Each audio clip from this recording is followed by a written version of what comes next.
വളരെ ശ്രേഷ്ഠരായ ധാരാളം ദൈവദാസന്മാരുണ്ട്, ദൈവവചനം നന്നായി പ്രസംഗിക്കുന്ന. വിശേഷിച്ച് ഇന്ത്യ പെന്തക്കോസ്ത് ദൈവസഭയിൽ എൻ്റെ ഭാഷയിൽ പറഞ്ഞാൽ അതികായകന്മാരുണ്ട്.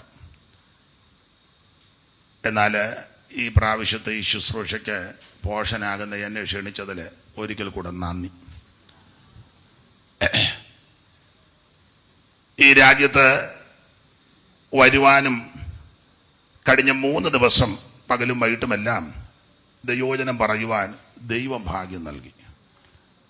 തുടർന്ന് ഏതാനും ദിവസങ്ങൾ, ചില ആഴ്ചകൾ ഈ രാജ്യത്ത് കർത്താവിൻ്റെ വചനം പറയുവാൻ ആഗ്രഹിച്ചാണ് വന്നിരിക്കുന്നത്. ബഹുമാനപ്പെട്ട വിൽസൺ ജോസഫ് പാസ്റ്ററാണ് ആ പ്രോഗ്രാമുകളെല്ലാം ക്രമീകരിച്ചിരിക്കുന്നത്.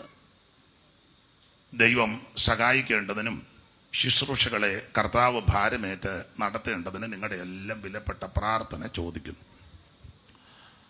ഒന്നുകൂടെ പറയാം, ദൈവത്തിൻ്റെ മഹാകൃപ കൊണ്ടും അനേക ദൈവമക്കളുടെ പ്രാർത്ഥന കൊണ്ടാണ് ഞാൻ ഇന്ന് വരെ നിൽക്കുന്നത്. ഇനിയും നിങ്ങളുടെ എല്ലാം വിലപ്പെട്ട പ്രാർത്ഥന അപേക്ഷിക്കുന്നു. ധാരാളം കാര്യങ്ങൾ പറയേണ്ടതായിട്ടുണ്ട്, അത് ഇപ്പം പറയുന്നില്ല.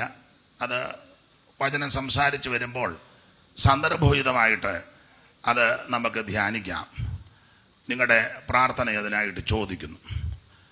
വായിച്ച തിരുവെടുത്ത് ഒരിക്കൽ കൂടി വായിക്കണേ. എൻ്റെ കൂടെ വന്ന മാന്യ സഹോദരങ്ങൾ, ഇവിടുത്തെ ഗായക സംഘമുണ്ട്, അവർ നന്നായിട്ടത് കൈകാര്യം ചെയ്യുന്നു, വളരെ നന്നായി. ഞാൻ ഇന്നലെ പാട്ട് പുസ്തകം നോക്കി, നല്ല പാട്ടുകളാണ്. ഇന്നലെ പറഞ്ഞല്ലോ പറയാം. അതിൻ്റെ പിമ്പിൽ പ്രവർത്തിച്ചവരെ അഭിനന്ദിക്കുന്നു. നല്ല പാട്ടുകളുണ്ട്, അത് നന്നായിരിക്കുന്നു. അപ്പോൾ അവർ ഗാനശുശ്രൂഷ നന്നായിട്ട് ചെയ്യുന്നുണ്ട്. എന്നാൽ ഞാൻ ഇടയ്ക്ക് 2 ശീല് പാടുന്നെന്ന് അവകാശപ്പെടുന്നില്ല, പാട്ടും പറച്ചിലും കൂടാ. അപ്പോൾ അതിന് പക്കം വായിക്കാൻ വാത്സല്യ ജെയ്സനും സുബിനും ഉണ്ട്. അവരെയും ഈ സഭ കർത്താവിൻ്റെ ദാസൻ അത് പ്രത്യേകമായിട്ട് ഞാൻ പറഞ്ഞ് അവരും കടന്നു വന്നു. അത് ഒരനുഗ്രഹമായിരിക്കട്ടെ. എല്ലാ പ്രിയപ്പെട്ടവരെയും ദൈവം അനുഗ്രഹിക്കട്ടെ.